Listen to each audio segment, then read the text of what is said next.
Hi, it's Steve. Today we'd like to show you how to change the pantry end caps on your refrigerator. It's a really easy job.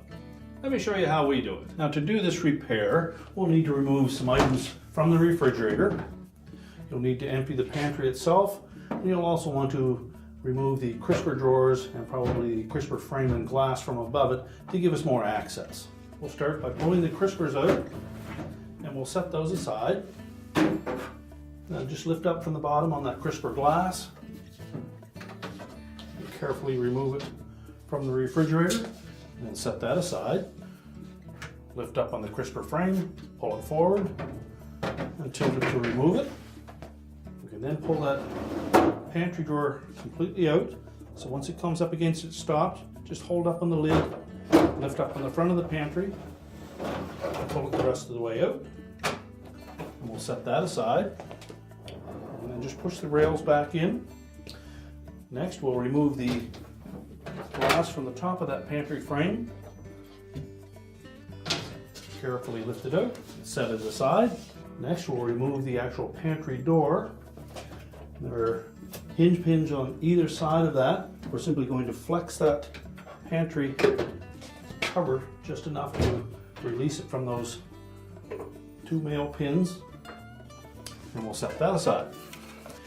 And next, we'll remove the support rails for that crisper glass, both front and rear, and we'll set those aside. And now all that remains to do is to remove the screws that secure those end panels to the side of the cabinet. They're held in place with 1/4-inch hex head screws, and there'll be 3 on each one.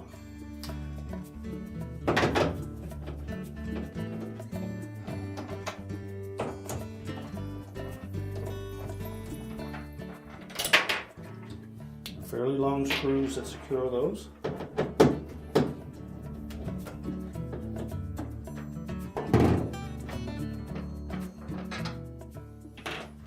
Now on the right hand end cap, to completely remove that, we're first of all going to lift up on the front of the end cap to clear a plastic catch that is attached to the cabinet.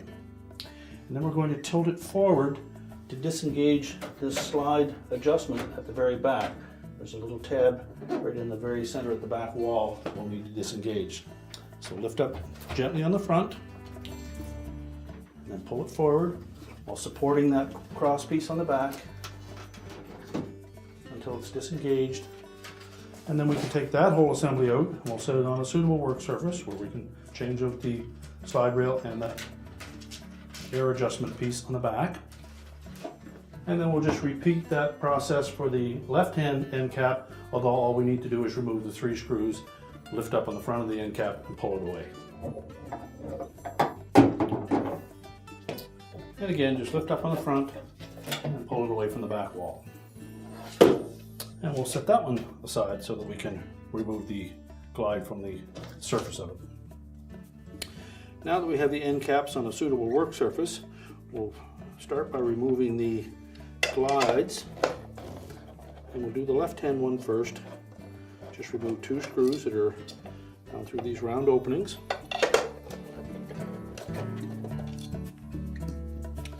And lift the glide off, set it aside. We can then discard the old end cap. Now we'll lay the new end cap face up. We'll take our glides. We want to make sure that we line up the round holes in the back with the holes in the front. That should happen when we slide that rail all the way inside the outer piece. So start by putting the screw through first, line it up with the opening on the end cap.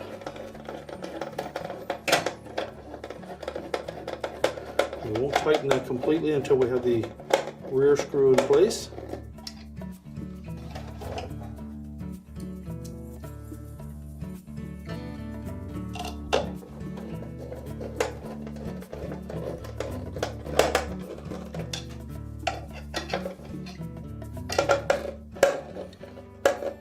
And tighten them both securely. We want to make sure that the notched portion of that glide is towards the front of the end cap. Now this one is ready to put back in the refrigerator, so we'll just set that aside for now, and then we'll go to the right-hand end cap. Now on this end cap, we'll need to remove the slide control at the back, as well as the mechanism inside the end cap as well. So we'll begin by removing this back piece, and to do so we're just going to compress the plastic on that piece and disengage it from the end cap.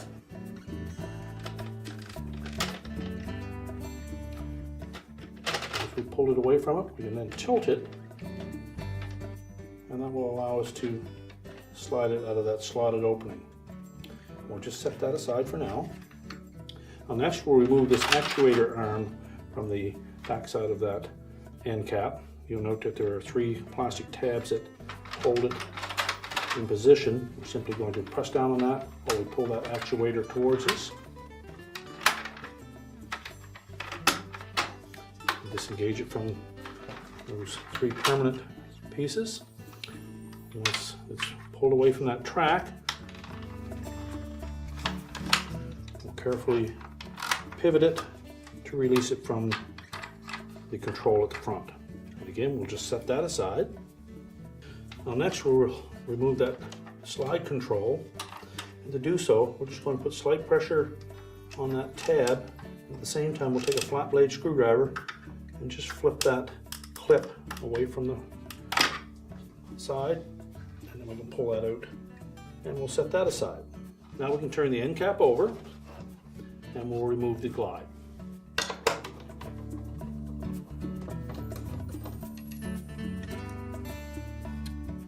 Lift the glide off, and we can discard the old end cap.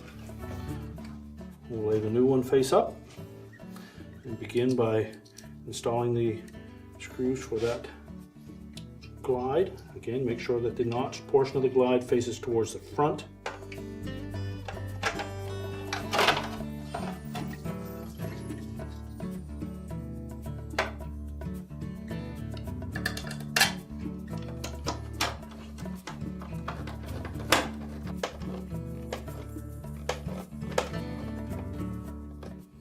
And then tighten both screws securely.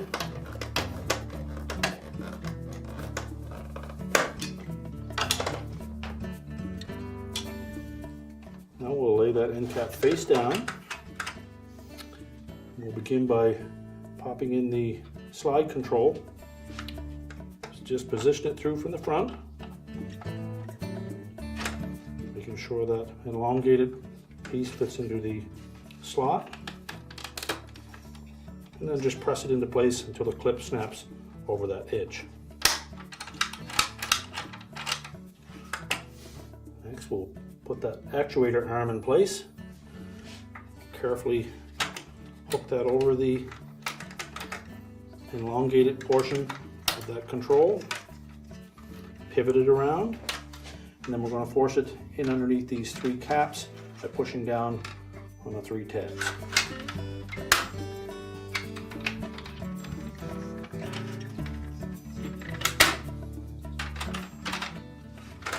And just slide that control back and forth and make sure that it works freely. And now we're ready to put the air adjustment portion on. So we'll start by lining up that slotted tab in the slotted opening on the actuator arm. Make sure it's engaged and pivot it around. And then by flexing that plastic piece, we're simply going to clip it into the back, make sure it's properly engaged. And now we're ready to put that assembly back in the refrigerator. Now when reinstalling the end caps, we need to make sure of one thing. At the very front, there is a little slotted opening that fits over this stud that is mounted into the interior wall of the refrigerator. It is a little square stud that protrudes out far enough that it will catch that little notch. We want to make sure that we do have that engaged. Now for the right hand end cap with the air adjustment piece on it, we need to make sure that we hook that tab into the slotted opening at the back. We'll do that first. Support the whole assembly, line it up with that opening in the back, make sure it's fully inserted. and then just pivot it around into place. There are two protrusions at the back of that end cap that will fit into two more slotted openings.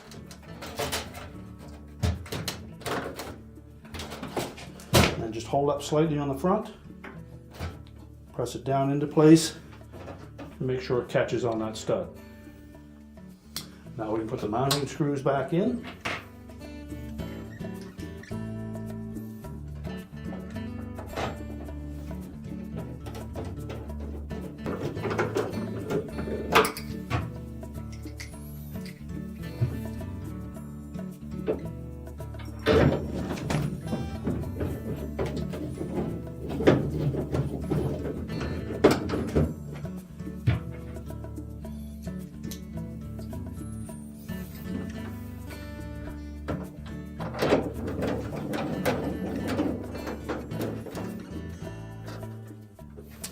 And just make sure that that control operates that air glide at the back properly.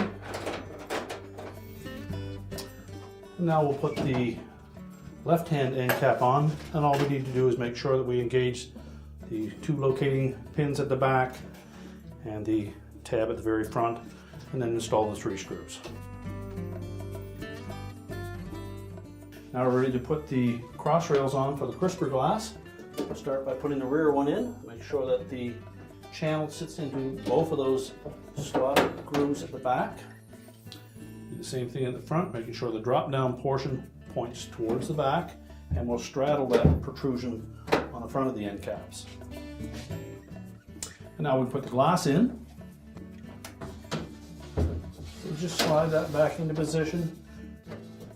Make sure it drops into those front and rear rails properly. Now next we can put the pantry tray in, and it doesn't matter whether you have the rails pulled forward or back.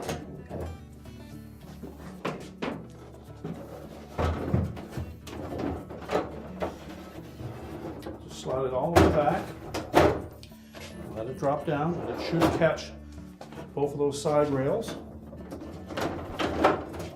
Just make sure that the hooks on the side of the pantry drop into those openings on the rails, and it should slide freely.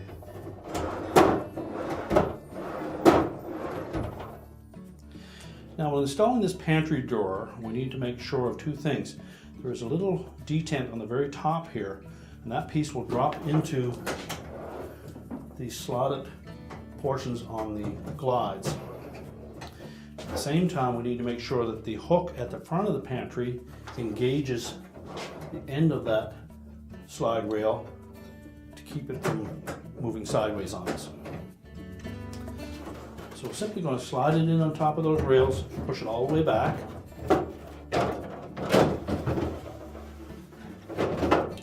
Let it drop down, and then pull it forward, and then inspect each of those rails individually to make sure that they are properly engaged at the front. Again, just make sure that that rail is pulled far enough forward that that protrusion will drop down into that opening, and also the hook at the front engages that glide.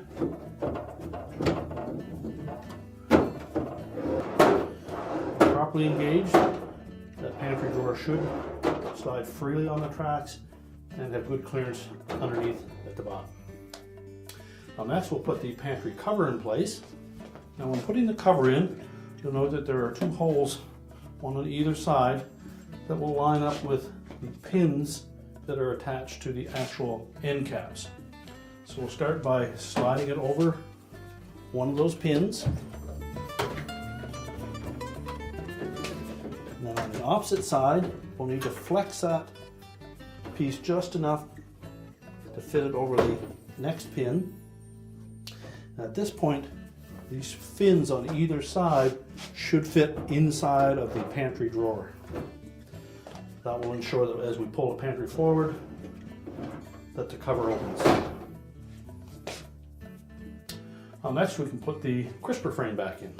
We simply need to make sure that we line up the locating tabs at the very back of that crisper with the slotted openings on the back wall. Then when we drop it down in place, the notches on either side will engage with the support pins on the side of the liner. Just go in over top of those supports, line it up at the back, and drop it down into place. Next, we'll put the crisper glass in.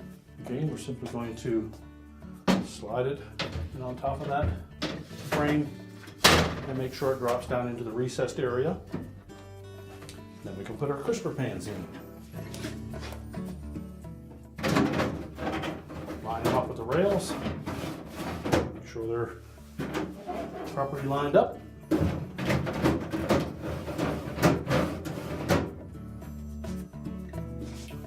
We can close the refrigerator up, and your repair is complete.